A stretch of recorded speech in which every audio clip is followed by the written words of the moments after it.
Okay, so we'll start off, we'll look for an image through Google. Bullet, there's one that I looked for in the past. So once you open up your Google image and you get your bullets, you go up to images, get all the images that come up. Of course, you'll find a bunch of different stuff. Then I go over to tools, click on that. That'll bring down another drop down menu. Pick the color as black and white, and then the type as clip art, and then you'll get these fairly basic black and white photographs that come up. Okay, so we'll just click this one here because it's a basic image. We'll come over here, we'll pop up, I'll right click it, we'll save the image as, and then just type in what you want to call it. Bullet, I already have a bullet in there, so I'll call it bullet 2. I have one. I'll save it. Now that saves to a zip drive. I save everything to a zip drive. Alright, so then I'll open up my Inkscape. So then you go over to File, and you'll import your image. So wherever you save the image, you know, so for me, it's going to come up in my file for my zip drive in my pictures, and then I'll just go down. So I have all these. You can see I have tons and tons and tons and tons of different ones. So you go down here, and you got to change it from Inkscape file to all images. Okay. Once you do that, every image that you've saved as you've been doing it, all these will come up. So I'll go down and I'll find that one that I said bullet. Everybody's in alphabetical order. Alright, there's bullet 2. That's the one that I had. You can see it popped up. It shows me a preview of it. So then I'll open it. Your image is coming from a file. You don't need to change it. You want to embed it. This is just your default setting. So close it and it opens it up. So from here, you want to go up to path. All right. And that opens up this drop down menu, which has all kinds of different fun things. So down there, you'll go to trace bitmap or Shift Alt B, whichever way you want to do it. Opens up another window.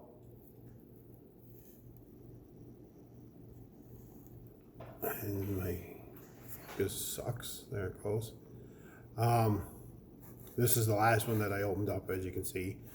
So I don't change any of these settings because it doesn't really make much difference. Sometimes it does, but not really.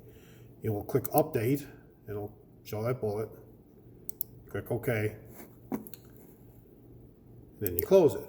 So what that did was it took that image that I put in there and it doubled it. Okay? And the reason why it did that is because it's going to clean it up. And I'll show you what I mean by cleaning it up. The original one, which is going to be the bottom one, is going to be really fuzzy. You can kind of see it. It has all those little pixels on it. Whereas the new one is smooth. Okay? So once I do that, I click on that image, I click backspace and make a limit. So there's that picture that's on there. So whatever you want to do, I'll save it as I'll go over to File, Save As, and for me, I save everything as a DXF file. I have a folder. I'll go down here to my drop down, find my DXF some computer is running. Click on DXF, and I'll call it a bullet.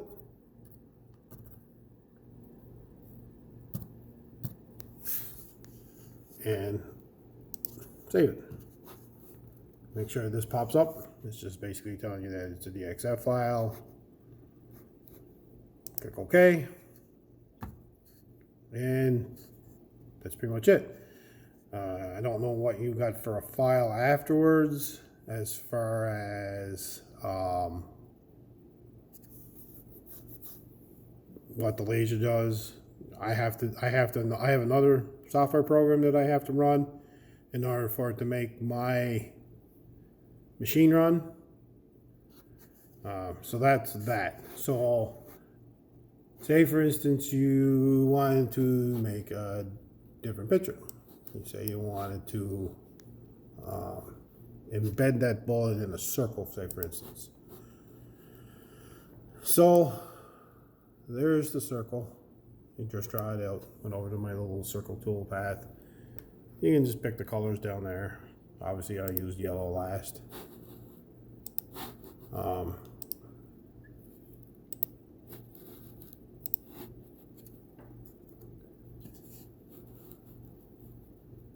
So now I have the bullet. If you're going to do something like this, you are always going to want to make sure that your circle or whatever it is that you're drawing is first. Go up here, lock it, change it from pixels to inches. It's going to tell you what the size of the circle is. So I'm going to say I'll make it a 6-inch circle. That's not a true circle because as you can see it's not, so I'll have to unlock it so that it's 6 and 6. And basically if I lock it, now if I go up into the little lock and I lock it, it'll make everything even. So like if circle or square or whatever. So if I smaller or bigger. So that's that. Now if I want to take this bullet and make it cut out of a circle, I have that sitting on top of that circle. Now again you will go to, oh wait, actually there's a step here. So now you have the bullet highlighted. You have to hold the shift button. I'm trying to use 3 fingers here. The shift button and click the circle, and now that's going to highlight both. So you got your bullet highlighted and the circle highlighted. Okay. When you now go up to the path tab, you click that and you'll go down to difference and you click that, and now as you can see it's turned white. Basically anything that's white in this, the camera sucks, anything that's white in here is going to be what cuts out. Obviously as you can see there's some these yellow pieces. If you try to cut that out, they're all just going to fall away and you're going to end up with just a big open circle. You're not going to have those little highlights of the bullet. So what you need to do now is bring it in, and this is how I do it, not necessarily saying this is the right way, but it's what works for me. Is I'll create a rectangle and let's just make this rectangle here quick off to the side, and I'll change it to a different color. I'll make it yellow. So now I have this little rectangle. I put it up there. I'll make copies of it, so I'll copy it. All right. Highlight it, right click, copy. So now I have a copy of that little square, and I'll go down again, I'll paste it. I have another yellow square, and I'll come up here to this one here. Do it one more time. Another one. And I'll stretch it so that it reaches the whole thing. Okay? So I'm going to try and do this with two hands again. Again, same thing. You'll shift. Hold down your shift button. Click the circle or the red, well, in this case. And again, it'll highlight both things. This time you'll go down to the path button and you'll go to union. And now that made that all one piece. So again, shift and hold that, all one thing, path and union. And shift, path, union. Now, as you can see, these are not exactly the same size. You see it was a little smaller.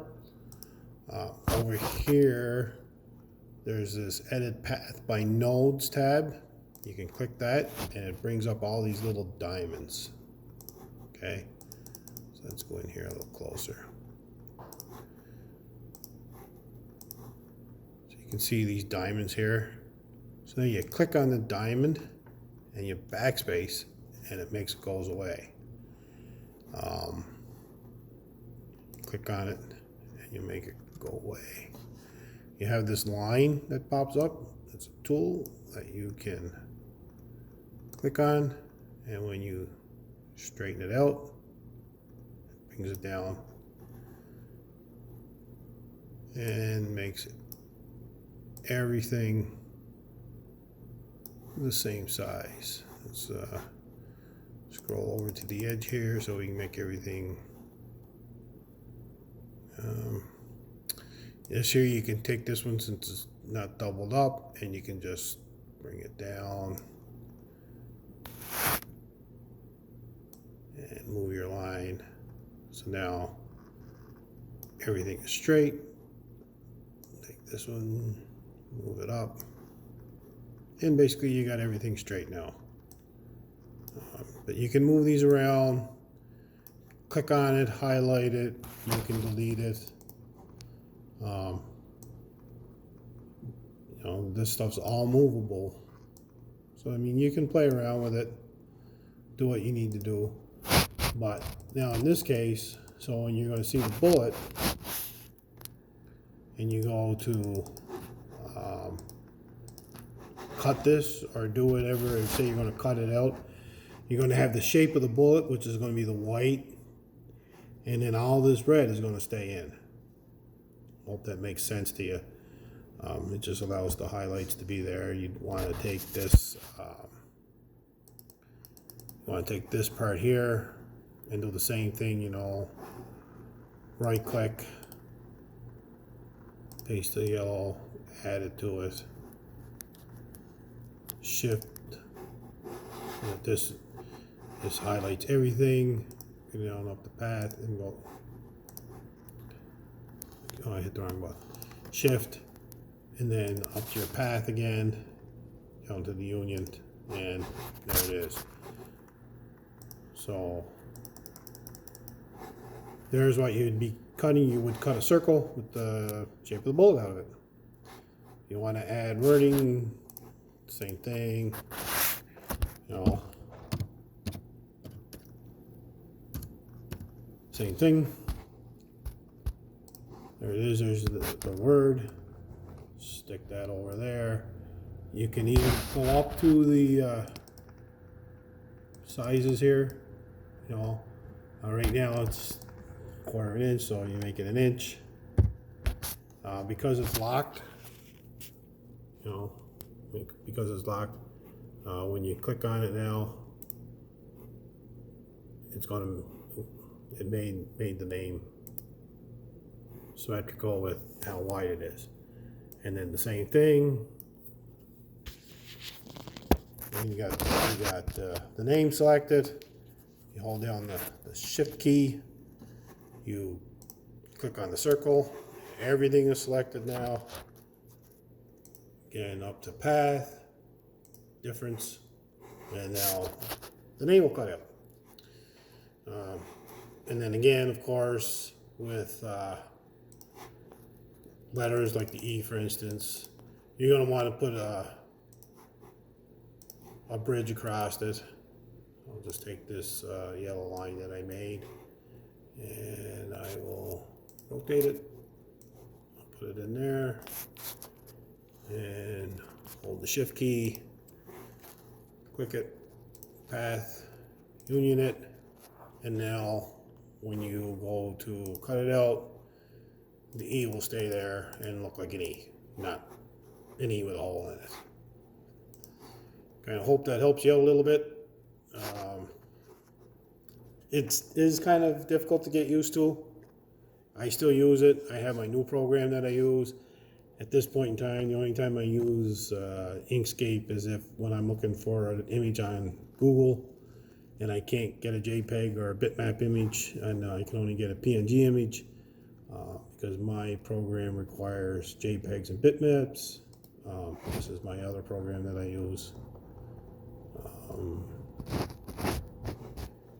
You know, I drew up this bracket with the keyhole in it, so you know you can hang stuff from it.